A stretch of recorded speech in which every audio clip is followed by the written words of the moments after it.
A disaster that shook the foundations of a nation.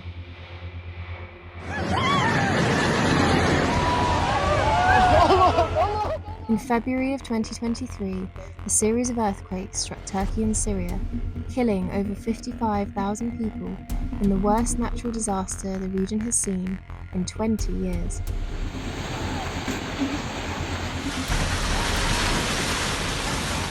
We witnessed bodies being recovered from collapsed homes and wrapped in the very blankets victims slept under when the tremors began in the early hours. Every part of the city is destroyed. This is worse than more. This is worse than more, and we need any kind of help. What followed was a 3-month state of emergency across 10 Turkish provinces. Earthquakes have impacted both Turkey and Syria at a scale that we've not seen for quite some time. The death toll will increase in the next hours and days. A year on, and the scale of need remains immense. Survivors are still trying to piece together the fragments of their shattered lives.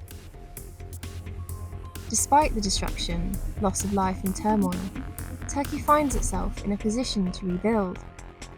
So is there hope for those who survived?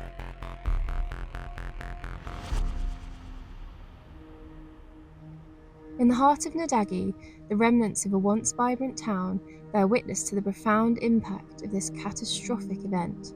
A wedding album, now weathered and torn, lies scattered amidst the rubble, encapsulating the shattered dreams of a community forever changed.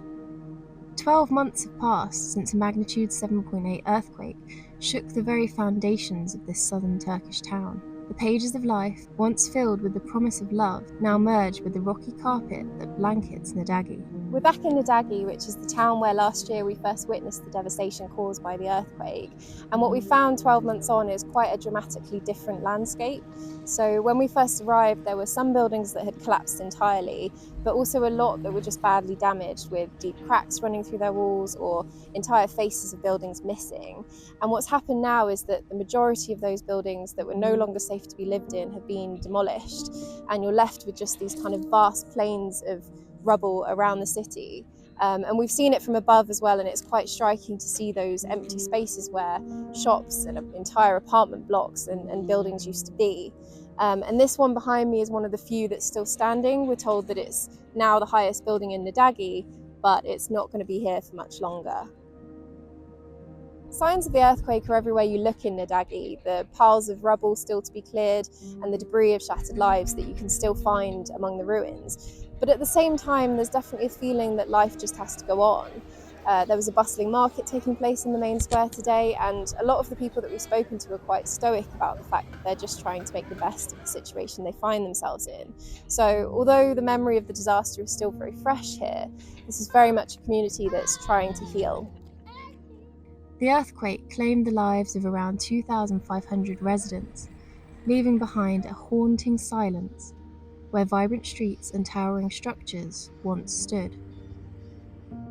Hassan Basri Aslan recounts 6 harrowing days trapped under the ruins with his family. They were miraculously rescued after 130 hours when firefighters noticed that their cat was returning to where they were buried. A video captures the emotional moment of their liberation from the concrete and twisted steel rebar. Today, Hassan and thousands of others find temporary shelter in container towns around Nurdagi. We are told repeatedly that the containers leak when it rains, but for now, most people we speak to are just grateful for protection from freezing nighttime temperatures. In the earthquake's immediate aftermath last year, we witnessed survivors living in white aid tents or makeshift shelters of blankets, plastic sheets, and cardboard crudely lashed together with string. Now, as we wander between the identical metal sheds, friendly residents displaying the usual Turkish hospitality offer steaming cups of chai and bowls of dried fruit, nuts, and sweets. Some allow us to peek inside the units, where we find a small living room, kitchenette, cramped bathroom, and bunk beds. Hava Demirdalan tells us she lost her nieces in the earthquake and moved to a container with her husband and son 1 month later. İşte dediğim gibi şu an bir şey düşünemek, evleri kimlere verecekler belli değil.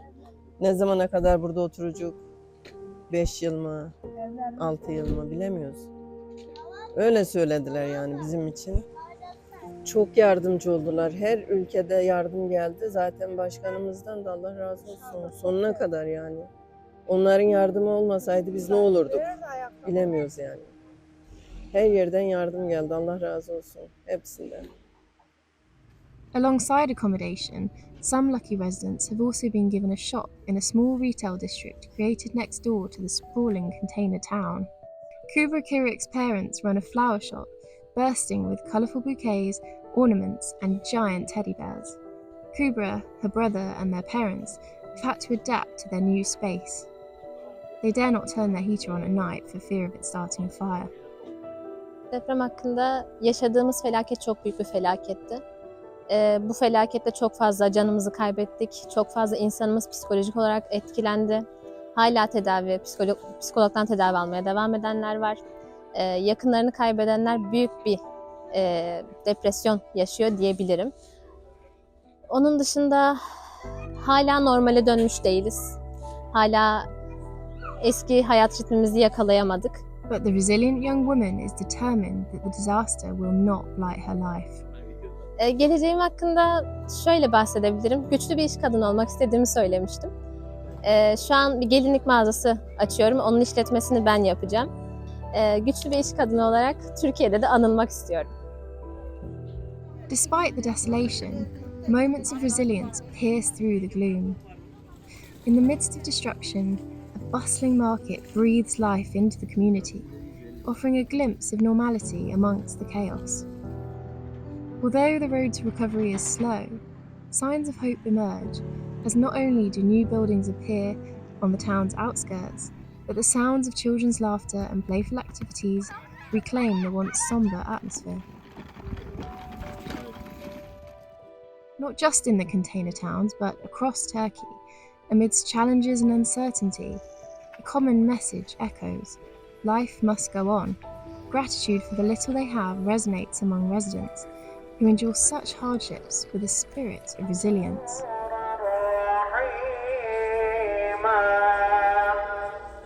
As Nurdagi and Turkey rebuild, the journey to reclaim normality is marked by determination, hope, and the unwavering spirit of a community refusing to be defined by tragedy.